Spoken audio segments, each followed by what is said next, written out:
अस्सलामुअलैकुम स्टूडेंट्स आज का हमारा नेक्स्ट लेक्चर जो है वो चैप्टर नंबर 7 से 7.4 है atmospheric pressure. First of all define करते हैं कि what is atmospheric pressure. Pressure student होता है फोर्स पर यूनिट एरिया, किसी भी सब्सटेंस के ऊपर, किसी भी एक आपके मैटर के ऊपर, ऑब्जेक्ट के ऊपर, उसका जो पर यूनिट एरिया है उसके ऊपर जो फोर्स लगती है that is called the pressure. But जब हम एटमॉस्फेरिक प्रेशर को डिफाइन करते हैं तो pressure or can say force exerted by the air on a unit area।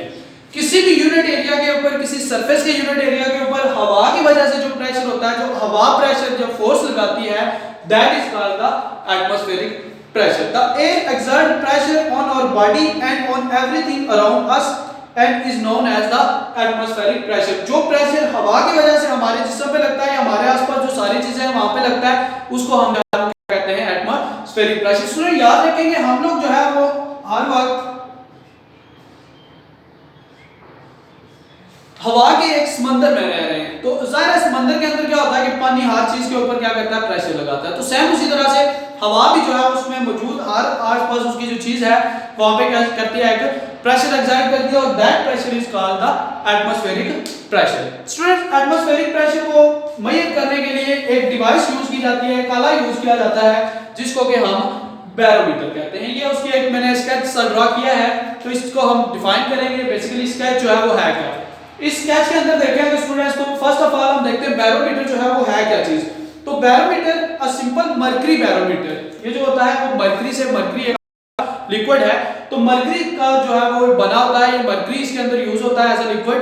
तो सिंपल मरकरी जो बैरोमीटर है is an instrument used to measure the atmospheric pressure. Barometer जो होता है,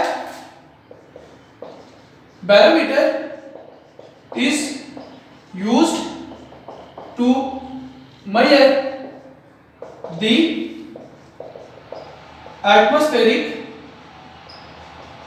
pressure।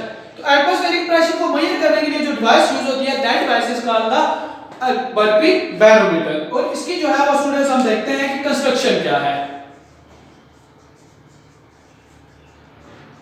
नंबर 1 इसकी कंस्ट्रक्शन में देखिए स्टूडेंट्स, तो barometer basically it consist of a glass vessel. ये ग्लास की एक ट्यूब होती है, ग्लास शीशे की बनी हुई एक ट्यूब होती है जिसके ऊपर की डिफरेंट स्केलिंग हुई होती है। जैसे आप देखते हैं हमारे जो इंजेक्शन होता है डॉक्टर के पास, तो प्लास्टिक का बना होता है और उसके ऊपर जो है वैसे स्केलिंग हुई होती है। सेम लाइक दैट एक ग्लास ट्यूब होती है और उस ग्लास ट्यूब के अंदर शीशे की बनी हुई जिसके ऊपर की क्या होता है कि एक स्केलिंग हुई होती है। बैरोमीटर जो है वो उसके अंदर हम करते क्या, ये पूरी उसकी कंस्ट्रक्शन है, होता ही है कि एक रेजरवायर मींस आप एक टब ले लेते हैं, टब जिस तरह से घरों में होता है अक्सर प्रात वाला या टब जो होता है, टब के अंदर क्या पड़ा हुआ है, मरकरी। ठीक है, मरकरी से वो फिल है। आपके पास ये इस तरह की ग्लास ट्यूब है, उसके ऊपर स्केलिंग हुई होती है। एक एंड जो होता है उसका क्लोज होता है, बंद होता है, दूसरा एंड जो होता है उसका वो ओपन होता है। तो एक set consist of a thick glass tube, one and is open and other is closed. It is fully filled with mercury and placed open and. क्या किया जाता है, इसको फुली कंप्लीटली पहले सीधा रख के मरकरी से जो है उसको फिल किया जाता है। मरकरी से फिल करने के बाद पूरी जब भर जाती है तो इसका जो ओपन एंड होता है, जाहिर जहां से मरकरी जो है वो नीचे भी गिर सकता है, वो जो ओपन एंड होता है उस ओपन एंड को डाउनवर्ड करके एक मरकरी के रेजरवायर में मींस एक टब सा है जिसमें पहले से आपने मरकरी डाला हुआ है, तो उसके अंदर क्या करते हैं, उल्टा रख देते हैं। उल्टा जो है वो उस मरकरी टब के अंदर, रेजरवायर के अंदर रख दिया जाता है। तो mercury column will drop to about 760 mm। ये जो आपके यहाँ पे ये जो स्केलिंग हुई है ये क्या होगी, 7 फुट जो है आपके पास मिलीमीटर में स्केलिंग हुई है। जब आप इसको उल्टा यहाँ पे रखेंगे तो जैसे आप उल्टा रखेंगे तो ये जो मरकरी होगा, ये पहले तो आपने फुल भरा हुआ था, ये नीचे गिरना शुरू होगा और 746 तक अबाउट जो है वो लेट्स से जो मैंने डायग्राम ड्रा किया इसी में मैं बता दूं, तो ये जो है हमारा क्या है 746 mm। जब आप इसको उल्टा रेजरवायर के अंदर रखेंगे तो जो मरकरी का लेवल होगा वो गिर जाएगा, कहां तक आ जाएगा, 746 mm तक। तो ये जो 476 मिलीमीटर होता है that is basically equal to 10⁵ pascal. और ये जो होता है ये 1 atm, इसको हम बोलते हैं 1 atm यानी कि 1 एटमॉस्फेरिक प्रेशर इसको कहा जाता है। 1 एटमॉस्फेरिक प्रेशर जो होता है वो 10⁵ यानी कि 1,00,000 पास्कल के इक्वल होता है। तो जो कि 746 मरकरी के 746 लेवल के mm के भी क्या होता है, इक्वल होता है। तो ये स्टूडेंट छोटा सा मेथड है जिसकी मदद से क्या एटमॉस्फेरिक प्रेशर को फाइंड किया जाता है। किसी भी जगह के ऊपर आप फाइंड करना चाहें तो वहां पे इसको जो है वो आप फाइंड आउट कर सकते हैं। द स्पेस अबव, अब देखिए जब ये डाउन पे आ गया सारा तो यहां तक का अब मरकरी बचा है, उसके ऊपर ये खाली जगह बच जाती है। ये जो खाली जगह होती है वैक्यूम मींस खाली जगह होती है। This vacuum is called the Torricellian vacuum, ठीक है। इसको जो है हम ये जो वैक्यूम खाली जगह बनती है इसको हम बेसिकली वैक्यूम तो हमने लिखा है, इसको हम टोरिसेलियन वैक्यूम का नाम देते हैं। तो स्टूडेंट कंस्ट्रक्शन में आपके पास क्या है, एक तो ग्लास ट्यूब है, ग्लास ट्यूब के अंदर मरकरी है, एक आपका रेजरवायर है उसमें भी मरकरी है। आपने मरकरी के जो आपकी ट्यूब है उसके ऊपर स्केलिंग हुई है उसमें मरकरी को भरते हैं और उल्टा जो है रेजरवायर में रख देते हैं। जब उल्टा रखेंगे तो जो उसका लेवल होगा वो कुछ मरकरी निकलेगा और उस रेजरवायर में चला जाएगा, वो लेवल आगे रुकेगा कहां पे 746 mm पे, जो कि 1 एटमॉस्फेरिक प्रेशर के इक्वल है, दैट इज 10⁵ पास्कल के। तो ये मेथड होता है मरकरी का जो है या किसी भी जो एटमॉस्फेरिक प्रेशर है उसको फाइंड आउट करने का तरीका होता है। वर्किंग इसकी स्टूडेंट्स इसके साथ है, वर्किंग ये है स्टूडेंट्स कि इसका राइज कब होता है, यानी ये मरकरी लेवल जो है वो राइज कब करता है या मरकरी लेवल जो है वो फॉल कब करता है। अब barometer work by the balancing the weight of the mercury in the glass tube against the atmospheric pressure. The weight of the mercury in the tube is less than atmospheric pressure. The mercury level rises. अगर ये जो हमने mercury डाला है इसका wait जो है वो अगर एटमॉस्फेरिक प्रेशर से क्या हो, कम हो, तो ये जो लेवल होगा वो क्या होगा, राइज करने लगेगा। यानी ये मरकरी जो है खुद को एडजस्ट करता है अकॉर्डिंग टू द एटमॉस्फेयर। और वेट जो है अगर आपका ये मरकरी का जो वेट है ये एटमॉस्फेरिक प्रेशर से जो है वो क्या हो, लेस हो, तो मरकरी का लेवल क्या होता है, ये राइज करने लगता है। अगर जो है if the weight of the mercury in the tube is more than the atmospheric pressure the mercury level decrease. अगर इसका जो मरकरी का जो वेट है वो ज्यादा हो as compare to the atmosphere, ये क्या करता है, फिर डिक्रीज करना शुरू कर देता है। तो इस तरह से बेसिकली इसकी जो है वो वर्किंग होती है डिफरेंट प्लेसेस के ऊपर। जैसे जैसे आप हाइट्स के ऊपर जाते हैं, एल्टीट्यूड को इंक्रीज करते हैं, तो एटमॉस्फेरिक प्रेशर जो होता है वो क्या होता है, रिड्यूस होने लगता है, यानी कि कम होने लगता है। तो वो हम जो है वो देखेंगे किस तरह से आप उसको। तो the pressure with our bodies is also about the same pressure as 1 atmospheric pressure। तो इसी के अंदर स्टूडेंट्स एक टॉपिक छोटे से बस हेडिंग ही है, वो क्या है कि pressure inside the bodies. Students हमने कहा कि जो हवा होती है वो हर जिस्म के ऊपर क्या करती है, फोर्स लगाती है। मेरा जिस्म है अगर तो मेरे जिस्म के ऊपर भी हवा क्या कर रही है, फोर्स लगा रही है, प्रेशर लगा रही है। तो मेरे जिस्म को फील तो नहीं होता आमतौर पे, आम हवा में यहाँ पे मैं खड़ा हूँ तो मुझे फील नहीं होता उस तरह से। तेज हवा चलती है तो थोड़ा सा फील होता है, वो भी इतना खास नहीं। रीजन ये है कि जो हमारे जिस्म के इनसाइड प्रेशर होता है वो भी तकरीबन जो है वो approximately equal to the atmospheric pressure होता है। यानी कि हमारे जिस्म का इनसाइड जो प्रेशर है वो और जो आपका आउटसाइड आपका प्रेशर है, एटमॉस्फेरिक प्रेशर है, वो दोनों क्या होते हैं, तकरीबन इक्वल होते हैं। इसलिए हम एटमॉस्फेरिक प्रेशर को बॉडी के ऊपर उस तरह से फील नहीं करते हैं। बट जैसे जैसे आप जो है वो हाइट के ऊपर जाते हैं तो एटमॉस्फेरिक प्रेशर क्या होता है, लो होता जाता है। तो एटमॉस्फेरिक प्रेशर हाइट के साथ क्या होता है, रिड्यूस होता है। जब लो होता है तो आप अक्सर देखते हैं जब बहुत ज्यादा हाइट पे चले जाते हैं तो आपको सांस लेने में थोड़ा सा इशू होता है। वो रीजन क्या होता है कि आउटसाइड का जो एटमॉस्फेरिक प्रेशर था, आउटसाइड जो प्रेशर है वो कम हो जाता है और आपको उतनी ज्यादा जो है वो इनहेल करने के लिए गैसेस नहीं मिलती है। इस वजह से जो है वो वहां पे सांस का भी प्रॉब्लम होता है। तो हाइट के साथ या एल्टीट्यूड इंक्रीज करने के साथ जो होता है एटमॉस्फेरिक प्रेशर क्या होता है, रिड्यूस होता है। स्टूडेंट्स इसी के साथ ये जो एटमॉस्फेरिक प्रेशर है इसकी कुछ एप्लीकेशंस है डेली लाइफ में, वो हम देखते हैं।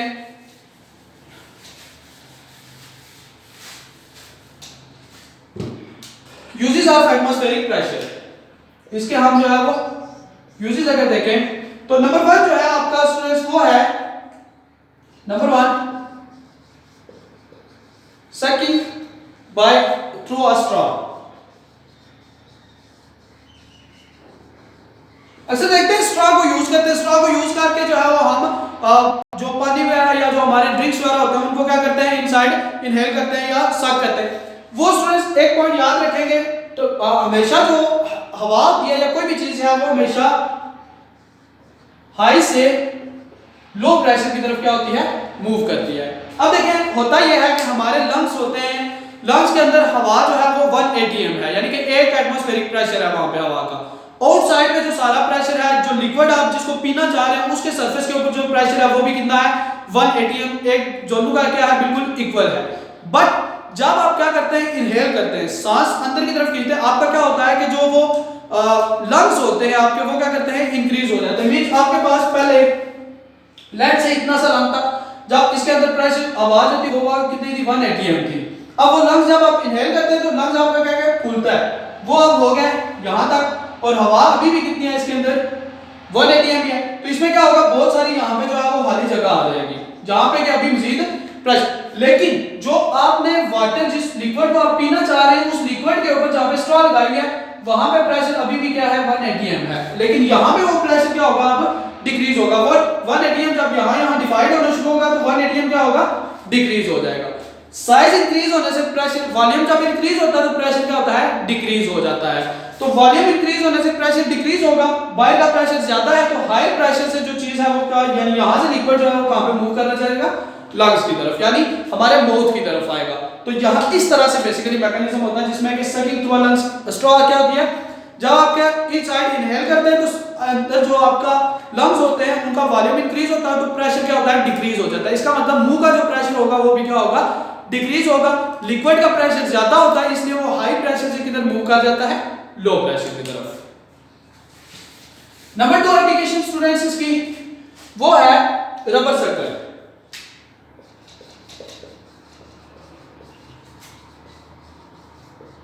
नंबर 2 है rubber circle. Rubber circle students अक्सर देखा है वैक्यूम क्लीनर वगैरह होता है या इस तरह का आपके पास रबर सर्कल, एक रबर से लगी होती है, पीछे एक पाइप सा लगा, जैसे आपको आप उसको किसी चीज के ऊपर ऐसे प्रेस करते हो, प्रेस करोगे, जब जोर से प्रेस करोगे तो रबर सर्कल कुछ इस तरह का बना होता है, जहां से प्रेस होगा तो इनसाइड की जो उसकी एयर होगी वो क्या होगी, निकल जाएगी।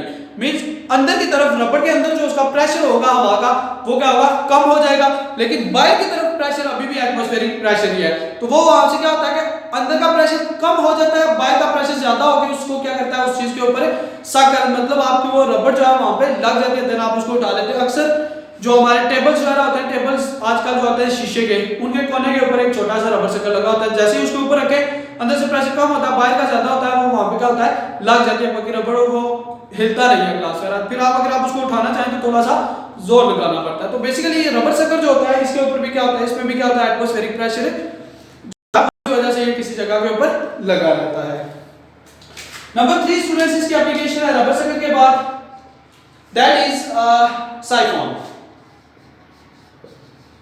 साइफोन स्टूडेंट्स बिल्कुल एक आसान सी जो है वो डेली लाइफ की एग्जांपल है, बट इसका नाम थोड़ा जो फिजिकल नाम है फिजिक्स के अंदर उस वजह से थोड़ा सा आपको कॉम्प्लिकेटेड लगेगा।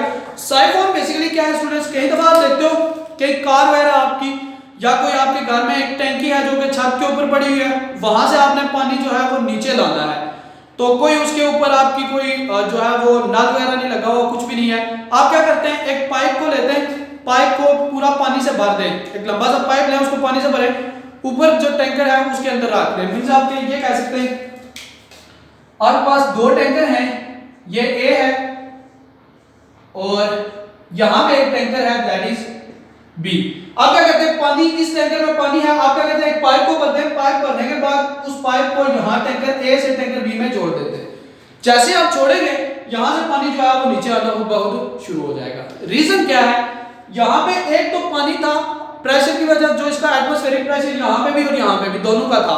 दूसरा आपने जब इसके अंदर पानी डाला उसका प्रेशर भी आ गया, यहां पे प्रेशर क्या हो गया 2, यहां पे प्रेशर अभी कम है, तो हायर प्रेशर से पानी क्या होता है, फौरन से लो प्रेशर की तरफ मूव करने लगता है। This is called the siphon. अक्सर हम इस चीज को अगर आसानी से देखें तो क्या करते हैं कि एक पाइप किसी भी एक टब वगैरह में रख के तो सक करते हैं हवा से, सक करने से क्या होता है, वो पानी उस पाइप में थोड़ा सा चलना शुरू होता है, फिर जैसे उसको नीचे रख देते हैं पानी कंटिन्यूअसली जो है वो मूव करना शुरू कर देता है। तो ये जो मेथड होता है इस बेसिक मेथड को क्या कहते हैं, साइफोन। और ये भी डिपेंड करता है किसके ऊपर, एटमॉस्फेरिक प्रेशर के ऊपर। हाई प्रेशर से कहां पे जाती है चीज, लो प्रेशर की तरफ स्टूडेंट्स। तो ये स्टूडेंट्स जो है वो आपका एटमॉस्फेरिक प्रेशर, इसको मेजर कैसे किया जाता है, by using the barometer and then जो है वो इसकी एप्लीकेशंस क्या हैं, ये बेसिकली जो है आपका टॉपिक था।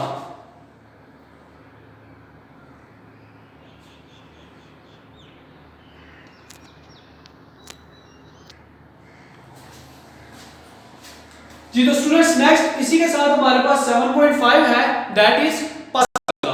पास्कल्स लॉ स्टूडेंट्स ये है कि आपके पास इसकी जो स्टेटमेंट है फर्स्ट हम वो लिखते हैं कि pascal law states that if the pressure at one point of if the pressure at the one point of confined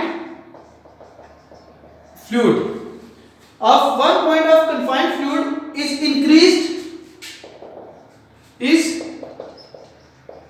increased by an amount, अगर किसी एक फ्लूइड कन्फाइंड फ्लूइड है कि बंद है, किसी जगह पे क्या है फ्लूइड जो है वो बंद है, तो उस कन्फाइंड फ्लूइड के अगर किसी एक पॉइंट के ऊपर आप क्या करते हैं प्रेशर को इंक्रीज करते हैं, the pressure increase by the same amount, the pressure increase by the same amount through all the fluid। तो पूरा जो फ्लूइड होगा, अगर किसी कन्फाइंड फ्लूइड एक जगह पे बंद फ्लूइड के किसी एक पॉइंट के ऊपर आप प्रेशर लगाते हैं, तो जितना प्रेशर इंक्रीज करेंगे वो पूरे के पूरे फ्लूइड के ऊपर एक ही तरह से प्रेशर इंक्रीज होगा। This is called basically the Pascal's law, और ये इसकी जो है वो आपके पास स्टेटमेंट है। इसकी कुछ एप्लीकेशन है स्टूडेंट्स, कुछ इसकी एप्लीकेशंस है। एप्लीकेशन पे अगर देखें हम तो बेसिकली हाइड्रोलिक प्रेस जो होता है वो इसकी मेन एप्लीकेशन है। जो आपके पास है hydraulic press, hydraulic press means इसकी ये फर्स्ट एप्लीकेशन है। नंबर 2 हम देखते हैं इसकी जो प्रेशर है स्टूडेंट्स, जो हाइड्रोलिक ब्रेक्स होती हैं, हाइड्रोलिक ब्रेक्स ये व्हीकल्स के अंदर डिफरेंट जो हाइड्रोलिक ब्रेक्स होती हैं वहां पे वो इसका यूज है। और इसी तरह से जो है वो कार हाइस्ट मींस कई दफा देखें कार को जो आजकल सर्विस स्टेशन वगैरह पे उठाने के लिए जो है वो एक जगह पे खड़ा किया जाता है, देन बटन प्रेस करते हैं तो कार उठा के जो है वो ऊपर तक ले जाते हैं।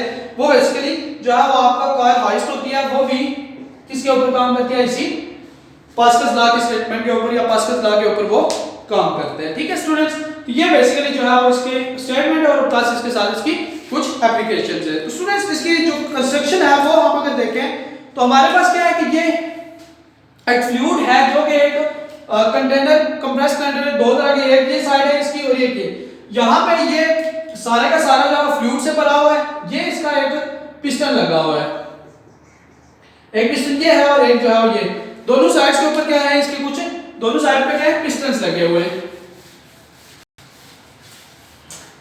कि हम लोगों ने to understand the principle two interconnected hydraulic chambers of two parts having the different diameters. ये आपके पास दो हैं, इसके डिफरेंट डायमीटर है, इसका डायमीटर और इसका डायमीटर देखें दोनों का क्या है डिफरेंट है। Different diameters the chamber have completely filled with a liquid at the top and filled with the piston. Top and के ऊपर पिस्टन लगे हुए हैं और यहाँ पे ये सारा क्या है इनके अंदर क्या है कुछ लिक्विड भरा हुआ है। अब अगर यहाँ पे फोर्स लगाते हैं स्टूडेंट्स, इसको अगर फोर्स लगाएंगे ये डाउन आएगा, इसका मतलब है अकॉर्डिंग टू द प्रिंसिपल हमने अभी पढ़ा पास्कल स्टेटमेंट उसकी कि अगर यहाँ पे प्रेशर लगाएंगे तो प्रेशर थ्रू आउट इस पूरे लिक्विड में यहाँ पे नीचे की तरफ, तो यहाँ से लिक्विड क्या होगा ऊपर की तरफ मूव करेगा। इसके ऊपर फोर्स लगाने से क्या होगा ऑटोमेटिकली इसके ऊपर भी फोर्स लगेगी। तो इसकी वर्किंग में if F1 is force exerted on the liquid whereas F2 is the force exerted by the liquid। ये F1 ये फोर्स जो है वो हमने लगाई है इस लिक्विड के ऊपर, इस पिस्टन के ऊपर लगाई, पिस्टन को नीचे मूव किया तो यहां से लिक्विड जो है वो इसके ऊपर एक फोर्स लगाएगा, that will be the F2। अगर F आप उसके ऊपर फोर्स लगाते हैं तो सपोज कि हमने इस पॉइंट एरिया A के ऊपर एक फोर्स लगाई है, A1 एरिया था उसके ऊपर हमने फोर्स लगाई है कौन सी F1। तो अगर हम प्रेशर देखें, पिस्टन ये हमारा फर्स्ट पिस्टन है, प्रेशर ऑन पिस्टन 1, ये फर्स्ट पिस्टन जो है इसके ऊपर प्रेशर आपका प्रेशर होता है, प्रेशर इज इक्वल होता है force by divided by area. तो प्रेशर यहां पे हम क्या लिख P1, फोर्स क्या हमारी F1 और एरिया में क्या हमारे पास A1 एरिया, फोर्स इसके ऊपर क्या लगाई है F1। इसी तरह से ऑन पिस्टन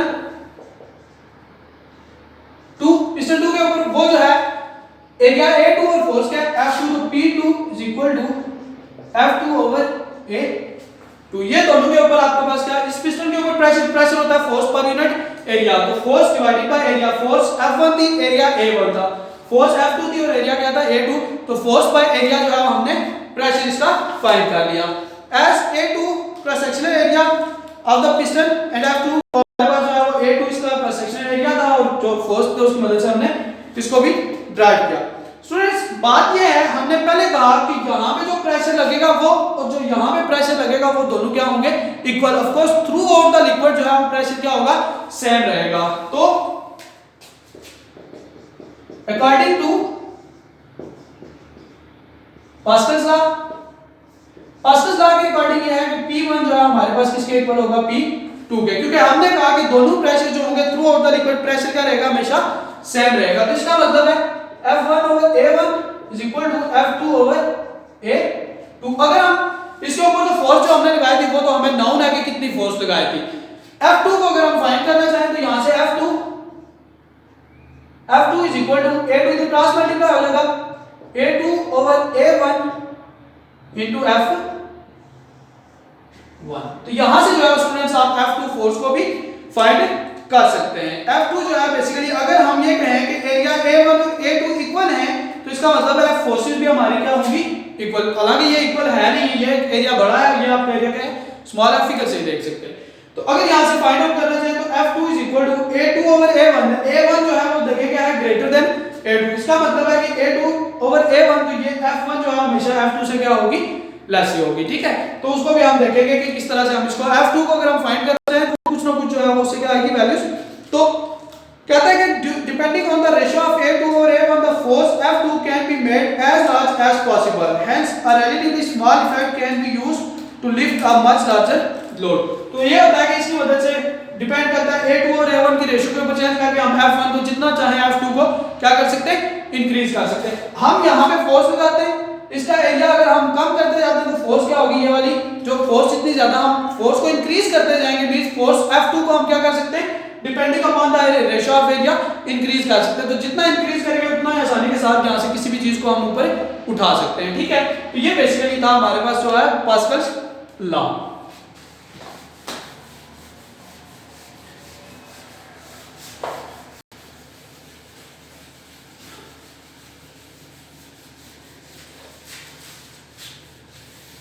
तो स्टूडेंट्स आज के इस लेक्चर में हम लोगों ने जो है वो प्रेशर को एटमॉस्फेरिक प्रेशर देखा, फिर हम उसको फाइंड आउट कैसे कर सकते हैं, बैरोमीटर जो है उसका यूज क्या है, देन एटमॉस्फेरिक प्रेशर की एप्लीकेशंस क्या है, और पास्कल लॉ जो है हमने उसको देखा कि पास्कल लॉ है क्या और उसकी जो हम फोर्स है F2 को किस तरह से फाइंड कर सकते हैं या किस तरह से उसको इंक्रीज किया जा सकता है। होप सो कि ये लेक्चर आपको क्लियर होगा।